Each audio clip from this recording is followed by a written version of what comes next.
trop voyant, tu fais trop de bruit, ouais. Regarde-moi, celui qu'on entend le plus dans une pièce, c'est toujours le plus faible. Je te l'ai déjà expliqué. Mon cyberharceleur qui, depuis aujourd'hui, a été placé sous contrôle judiciaire afin qu'il ne puisse pas rentrer en contact avec moi et m'interpeller à longueur de journée, m'humilier et m'harceler tout simplement, et aussi le mettre en examen.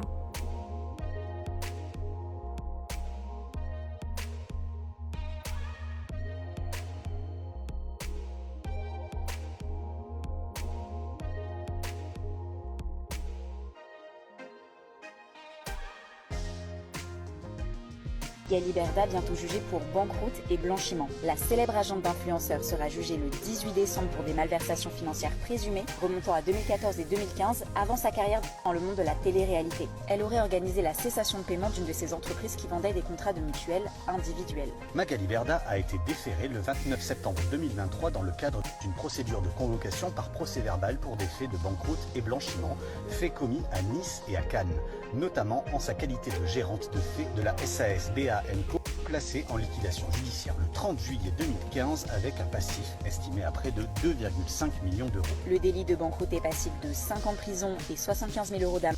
Magali Berda, qui conteste les faits, a été placée en garde à vue à Nice la semaine dernière. Elle est actuellement placée sous contrôle judiciaire avec une interdiction de gérer une société et une obligation de pointage. C'est dans la vie quoi, hein. Il y a des hauts et puis il y a des bas aussi. En tout cas, depuis que je te connais là, on est en bas. Vous reproche l'autre versant de l'affaire, hein, c'est que vous êtes la cible d'une plainte qu'il a déposée contre vous Oui. pour pratique commerciale trompeuse. Oui. Le parquet de Paris est en charge de l'affaire et vous êtes également une chef d'entreprise qui n'a pas le droit de gérer d'entreprise parce que vous serez jugé le 18 décembre pour ce qu'on appelle un délit de banqueroute. Concrètement, la justice vous soupçonne d'avoir placé en liquidation judiciaire exprès une entreprise qui était criblée de dettes pour ne pas avoir à payer ses dettes. Qu'est-ce que vous répondez là-dessus? J'ai envie de dire, c'est une affaire qui a presque 10 ans qu'on m'a sorti là, aujourd'hui. C'est pas grave, je suis allée... c'est pas grave, c'est grave. Je suis allée, Les faits qui vous sont reprochés sont graves. les faits sont graves, mais je suis allée répondre aux questions. Je me suis pas enfuie, je me suis pas cachée. Enfin, j'assume totalement ce qui s'est passé parce que j'ai rien à me reprocher. Donc j'y suis allée, voilà. Et Vous n'avez rien à vous reprocher, vous n'avez pas placé en liquidation judiciaire une entreprise criblée de dettes? absolument pas, absolument pas. Et honnêtement, franchement, c'était... Et honnêtement, franchement, c'était...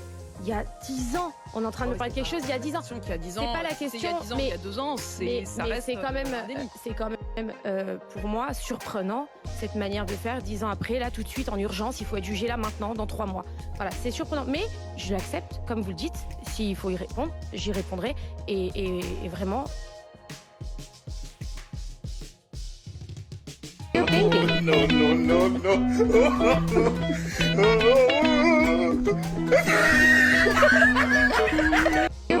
No, no, no,